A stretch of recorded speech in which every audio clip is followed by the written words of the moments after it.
Hello, ladies and gentlemen. Welcome to Triple N Media. I am Dr. Nik Nikam. This is a presentation on my EKG interpretation book. In this presentation, we're going to focus on Chapter 2, which is Electrical Axis of the Heart. This is based on my EKG book. You can follow my arrow here. You can follow my arrow here in the PowerPoint presentation. The focus of this presentation is on Chapter 2 of my EKG interpretation book, Clinical EKG Interpretation, which is available on Amazon.com. You're welcome to check it. And we're going to discuss electrical axis. So let us begin with the feature presentation.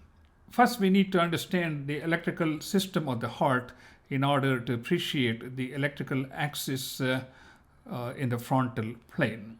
Here we have the sinus node, then we have the interatrial branches, then we have the AV node, we have the bundle of His, we have the right bundle branch, and we have the left bundle branch. The left bundle branch is kind of interesting. It has three different distinct branches, namely the anterior fascicle, which is kind of a smaller of the two, and the left posterior fascicle, which is this one, which supplies most of the ventricle and the lateral wall. More often in the electrical axis issues, we are dealing with the left anterior fascicular block, which I'm going to talk about in a few minutes. And sometimes the septal branch may be involved, which can cause electrical problems in the horizontal axis that is represented by the chest leads. And this is what I was talking about, the horizontal plane of the axis. Usually we should see a transition to a positive deflection in V3. If we don't see a positive deflection, it may be related to the way the heart is sitting, whether it is sitting vertically in the chest or whether it is sitting horizontally in the chest. Like in obese people, the heart may be sitting horizontally, whereas in very thin, tall people, the heart may be sitting vertically like this. And that can be reflected here on the electrocardiogram and also in the other axis. The normal electrical axis is between minus 30 degrees and plus 90 degrees. Anything between minus 30 and 90 is considered left axis deviation. Anything between plus 90 and plus 180 degrees is considered as the right axis deviation, and then we have plus 180 to minus 90 as the indeterminate axis. Most of the time we are dealing with normal axis. If we have a problem with the left anterior fascicle, we may see changes reflected in the left axis deviation. Whereas in patients with right ventricular hypertrophy or right ventricular enlargement, we may see a shift of the axis to the right side between plus 90 and 180 degrees. So there is an electrical connection, there is a structural heart connection to the electrical axis, and also the lead positions, especially in the horizontal axis, as I showed you in the previous diagram here. The lead positions, whether they are placed appropriately at the chest rib cages as it is supposed to be, or if they are placed way too high in the second intercostal space, then we can see negative deflections in most of the leads, and that is a lead misplacement problem. Whereas here, if the chest leads are placed too close to the right side of the chest, we may end up with poor airway progression, which can be related to a disease process. So we need to be careful about how we place these chest leads in the horizontal plane.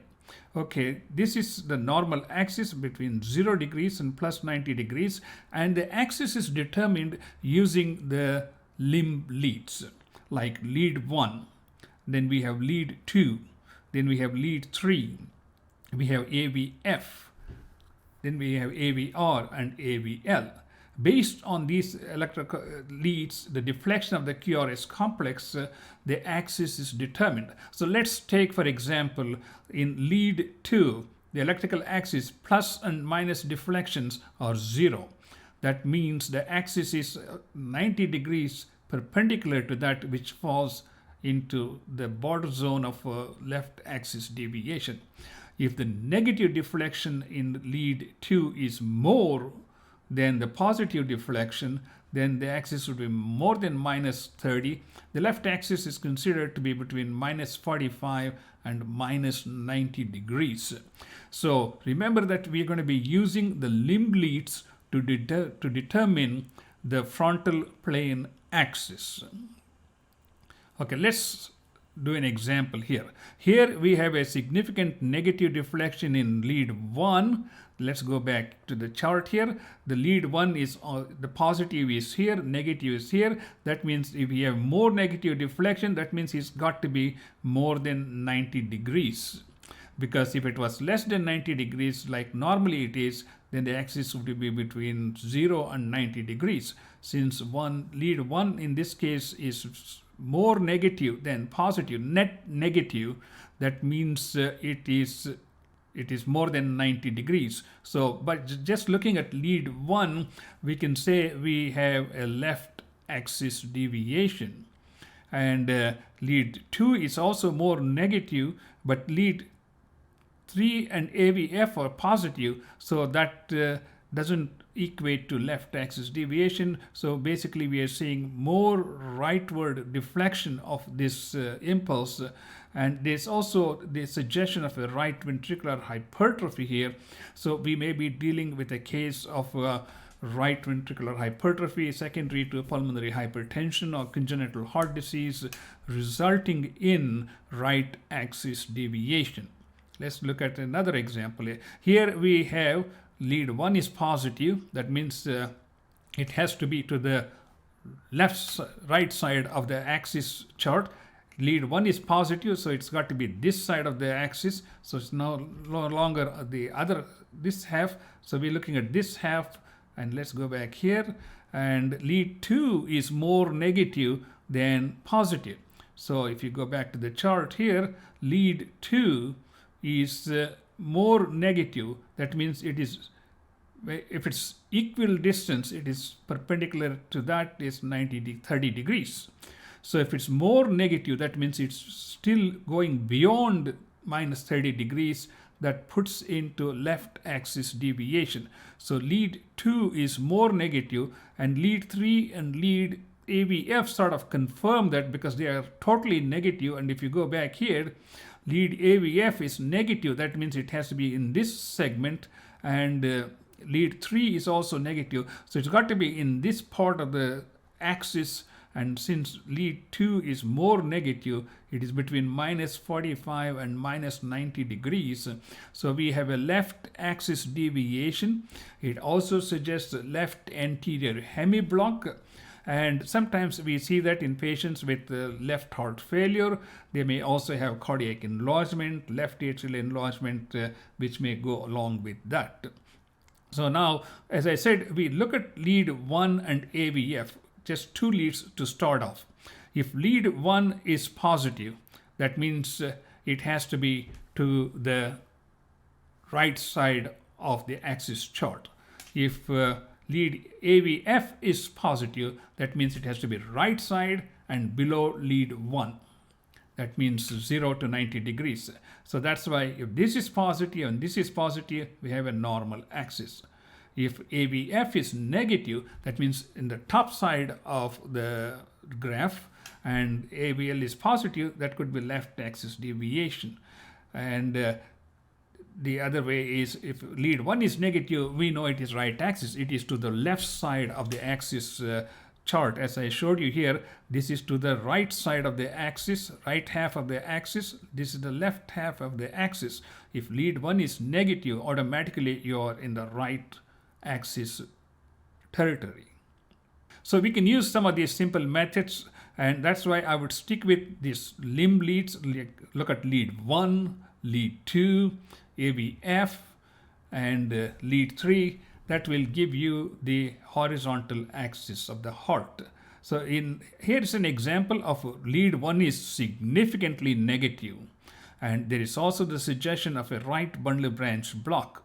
And if you look at here, the axis is towards the right side, more than plus 90 degrees. As you can see, lead 2, 3, AVF, they are all positive. And also there is increased voltage in the anterior leads, suggestive of right ventricular hypertrophy, right axis deviation. So this could be a case of pulmonary hypertension, or it could be like a Ischemia syndrome in patients with congenital heart disease. Okay, ladies and gentlemen, this is a very quick overview of the electrical axis of the heart. Some of the things that will help us in identifying this is the left anterior hemiblock. I had to go back and tell you that when you see a patient with a left anterior hemiblock, if you see a patient with a negative deflection in 2, 3 AVF, this one thing that we need to be concerned about is left anterior hemiblock mimicking as inferior myocardial infarction. But in case of an inferior myocardial infarction, you usually see a positive deflection in the inferior leads, especially lead 3 and AVF. But as I said, if it's an infarct, the QRS complex will be much narrower. You're not going to see this wide QRS complex in an inferior myocardial infarction. So those are some of the features that we can keep in mind. So ladies and gentlemen, that's the summary of axis deviation. And in the horizontal, I told you, we look at the chest leads, we need to see the transition by V3. If not, it could be lead placement, or it could be right ventricular hypertrophy and various other things that can cause, like right ventricular strain in pulmonary hypertension or pulmonary embolus, conditions like that. Thank you so much for watching, and please subscribe to my. I will see you in the next presentation.